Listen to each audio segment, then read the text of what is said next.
63번 화폐에 관한 설명으로 옳은 것은 최초의 인류는 경제발동을 자급자족의 형태로 시작을 하였습니다. 자기에게 필요한 재화와 서비스를 스스로 생산하고 이를 소비했던 시기였기 때문에 화폐는 필요하지 않았습니다.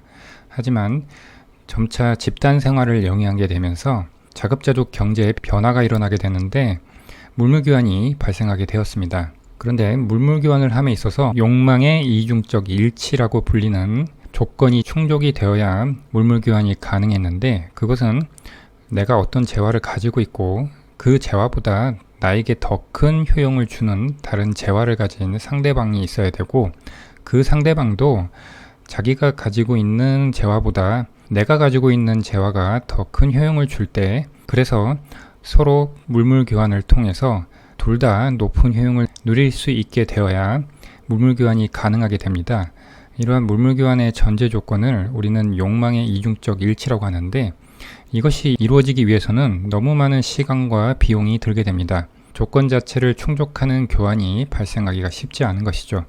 그래서 최초의 화폐가 발생하게 되었습니다. 그것이 상품화폐가 되겠는데, 물물교환을 하면서 자신이 가지고 있는 재화를 자신이 원하는 재화로 바꾸기 전에 다른 재화들과 교환하기 쉬운 특정 재화가 있다는 것을 알게 되었고, 그 재화를 기준으로 해서 좀 더 편리하게 재화를 교환해서 효용을 높일 수 있다는 것을 인류는 깨닫기 시작했습니다. 그래서 이 물물교환 시대에 교환의 매개체 역할을 수행하는 교환성이 높은 재화인 상품화폐가 출현하게 되었습니다. 상품화폐는 직물이나 곡물, 가죽 또는 가축 등이 있었는데, 교재에 따라서는 이 다음에 나오는 금속화폐도 상품화폐에 포함해서 설명하는 경우가 있는데, 우리는 구분을 하도록 하겠습니다. 그런데 이 상품화폐는 여러 가지 단점을 가지고 있었습니다. 예를 들어서 소나 말과 같은 가축이 있다고 할 때 소액 거래를 위해서 세분할 수가 없었고, 그리고 같은 상품이라고 하더라도 상품 간의 그 양이 불균등하기 때문에 동질성에도 문제가 있었고, 그리고 소나 말같이 살아있는 생물을 화폐로 했을 경우에 시간이 지남에 따라서 그 질이 떨어지게 됩니다. 즉 수명이 감소하게 되는 것이죠. 그래서 내구성도 문제가 발생하게 되고, 그리고 휴대도 불편한 점이 있었습니다. 따라서 이러한 한계를 일부 보완한 금속화폐가 나타나게 되었습니다. 금속화폐는 금화나 은화 같은 것을 의미하는데, 이것은 상품화폐와 비교해서 어느 정도 세분화할 수가 있고, 그리고 주조기술의 발달로 인해 동질성도 유지할 수가 있고, 따라서 표준화가 가능했다는 것이죠. 그리고 모든 사람들이 쉽게 식별할 수 있고, 마모도 적어서 내구성이 있고, 상품화폐보다는 휴대가 편리하다는 속성도 가지고 있습니다.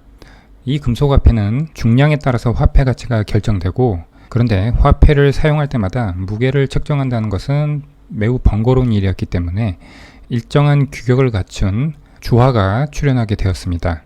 이렇게 귀금속으로 만들어진 주화는 법화로서 통용이 되었습니다.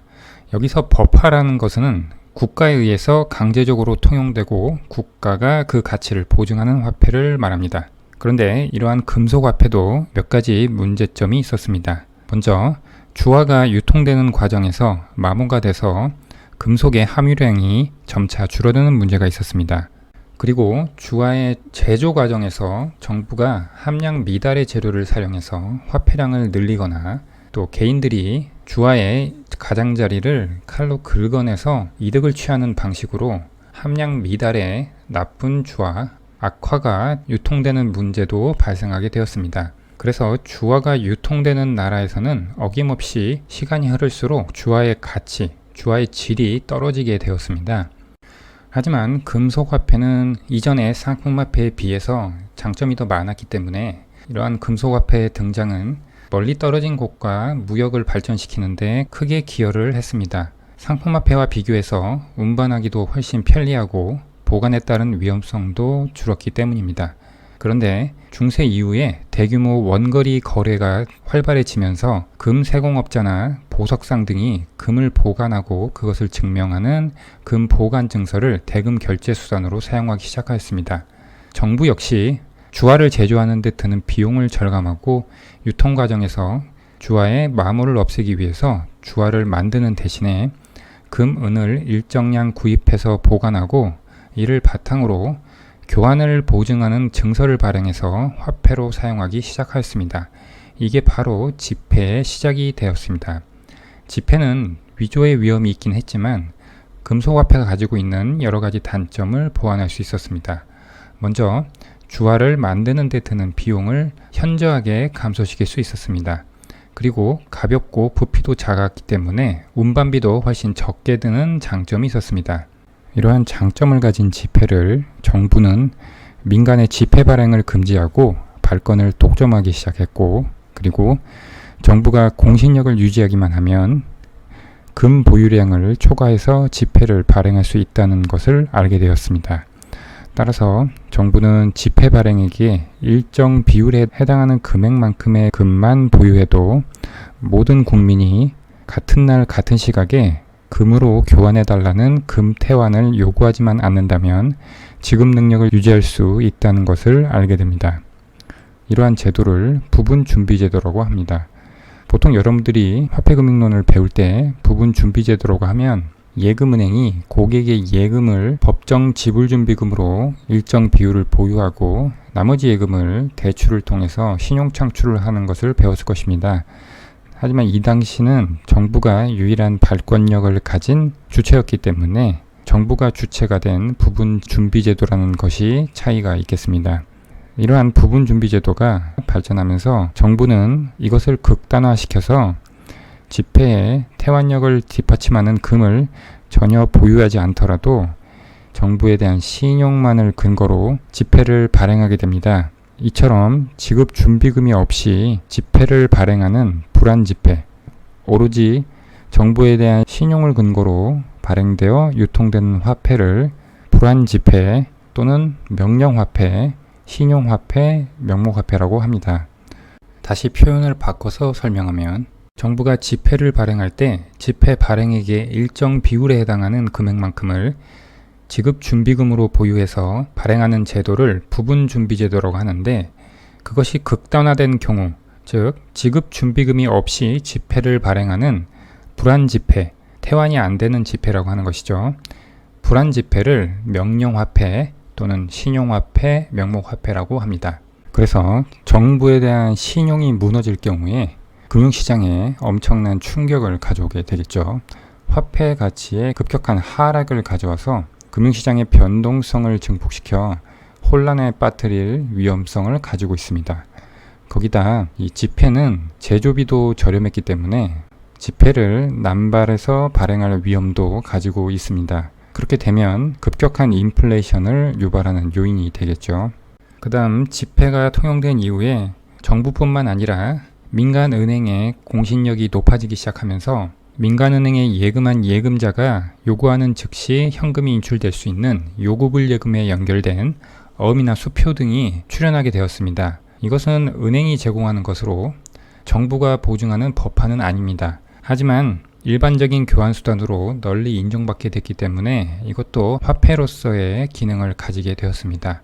그 이후에는 전자매체에 전자기호로 저장되는 전자화폐가 출현하게 되었고 계속 화폐는 변천하고 있습니다. 그럼 보기에서 판단할 수 있는 것들을 한번 살펴보겠습니다. 1번, 상품화폐의 내재적 가치는 변동하지 않는다.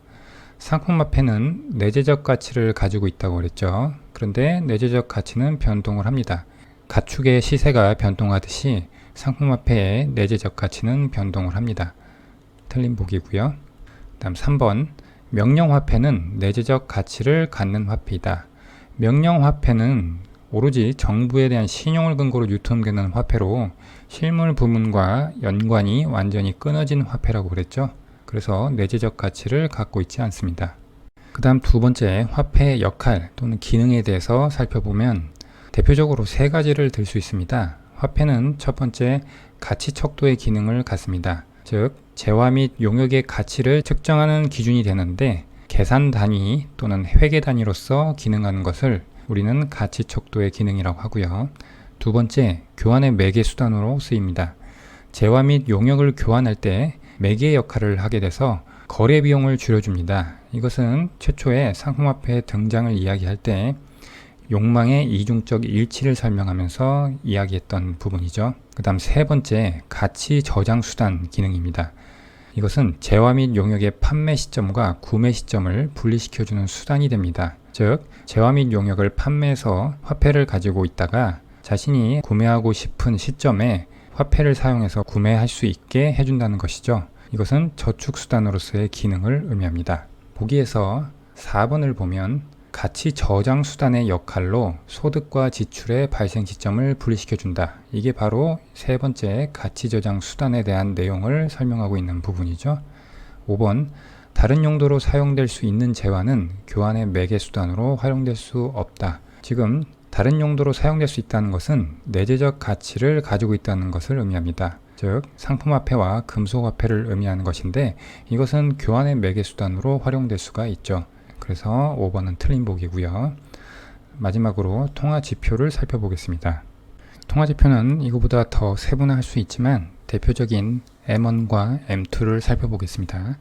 M1은 협의의 통화라고도 불리고요. 이것은 현금과 결제성 예금을 포함하는 개념입니다. 결제성 예금은 요구불 예금과 수시 입출식 저축성 예금으로 거의 현금과 비슷한 유동성을 가지고 있는 것들이 되겠습니다. 그 다음 M2는 광의의 통화라고 하는데 이것은 M1에 준화폐를 더한 개념이 되겠습니다. 준화폐라고 하는 것은 정기예금이나 국채와 같이 자산 가치가 화폐 표시로 고정돼서 쉽게 화폐로 바꿀 수 있으나 직접 유통할 수는 없는 화폐를 의미합니다. 그래서 세부적으로 보면 예금 취급기관, 대표적으로 은행이죠. 은행의 각종 저축성 예금, 그리고 시장성 금융상품, 실적 배당형 금융상품, 금융채, 그리고 거주자 예금 등등이 있겠습니다. 그래서 이것들의 성격을 보면 앞에서 M1에 포함되어 있는 결제성 예금과 비교해서는 유동성이 떨어지는 것들로 구성된 것을 알 수가 있죠. 그러면 마지막 남은 보기 2번, M2는 준화폐를 포함하지 않는다. 준화폐를 포함한 것이 M2가 되겠습니다. 그래서 2번도 틀린 보기가 되겠고요. 따라서 63번의 답은 4번이 되겠습니다. 64번, 폐쇄경제에서 국내 총생산이 소비, 투자, 그리고 정부 지출의 합으로 정의된 항등식이 성립할 때 국내 총생산과 대부자금 시장에 관한 설명으로 옳지 않은 것은, 먼저 문제에서 주어진 대로 국내 총생산 Y가 소비, 투자, 그리고 정부 지출의 합으로 정의된 항등식이 성립한다고 써봤습니다. 그리고 대부자금 시장에 대해서 묻고 있기 때문에 이 항등식을 대부자금 시장에 활용할 수 있게 변형을 해야 됩니다. 그래서 우변에 조세를 더해주고 빼줍니다.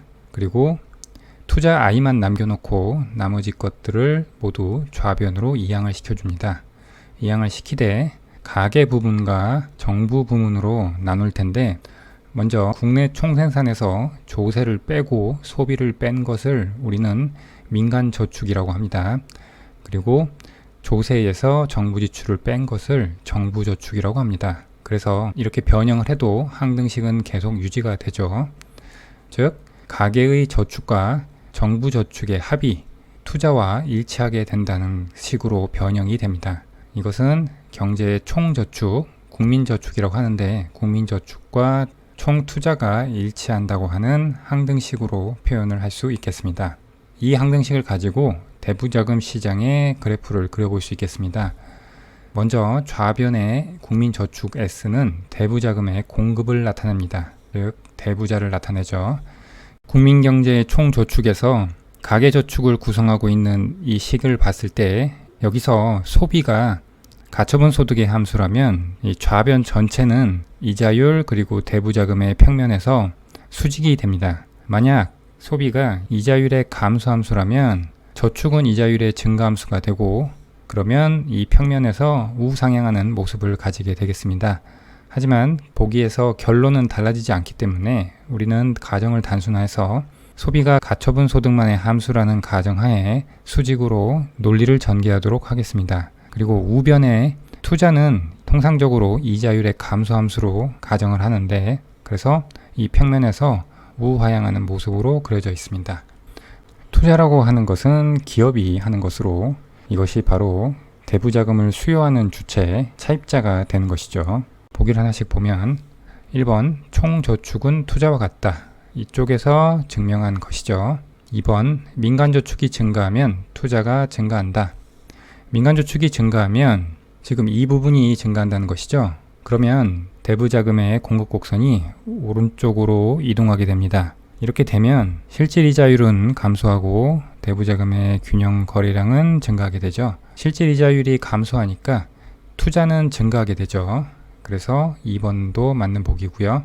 3번 총저축은 민간저축과 정부저축의 합이다. 이 식을 의미하죠. 맞는 보기고요. 4번 민간저축이 증가하면 지금 이것처럼 대부자금 공급 곡선이 우측으로 이동하면 이자율이 하락하여 정부저축이 증가한다. 정부저축은 이자율과 관련이 없죠. 정부저축은 불변이 되겠습니다. 5번 정부저축이 감소하면 대부시장에서 이자율은 상승한다. 정부저축이 감소하면 대부자금 공급 곡선이 좌측으로 이동하겠죠. 그렇게 되면 이자율은 상승하게 되겠습니다. 따라서 64번의 답은 4번이 되겠습니다.